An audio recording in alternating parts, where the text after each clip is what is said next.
Жетінші аудио мәтін. Мысыр пирамидалары. Суы жоқ, тіршілігі жоқ Нуби шөлінде орналасқан Египет пирамидалары 7 кереметтің бірі. Египет пирамидаларының ең көнесі Жосер пирамидасы. Ол шамамен 5000 жыл бұрын тұрғызылған. Жосер пирамидасы көп сатылы құрылыс. Ол ұзыннан ұзақ басқыш тәрізді аспанға өрлей береді. Фараон Хеопс өз атын тарихта мәңгі қалдыру үшін Гиза аңғарында өзінің көзінің тірі кезінде ең әйгілі пирамида салғызады. Ол пирамиданы салуға 20 жыл уақыт кеткен.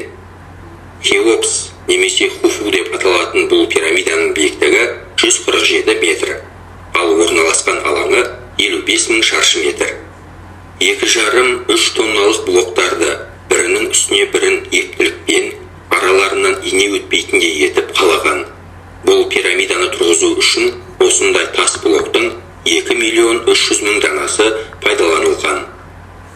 Ніл өзенінің жағасынан Гиза жеріне дейін тас таситын жол салу үшін 10 жыл уақыт кеткен. Пирамиданы тұрғызу кезінде мыңдаған құл аспан айналып жерге түсетін ыстықта жұмыс істеген. Күндер өтті, айлар өтті, жылдар, ғасырлар өтті. Талай гүлденген қалалар су астында қалды. Адамзатты таң қалдырған талай мұралар күлге айналып, атаусыз қалды. Бірақ қатал уақыттың бір ғана затқа әлі келмеген сияқты.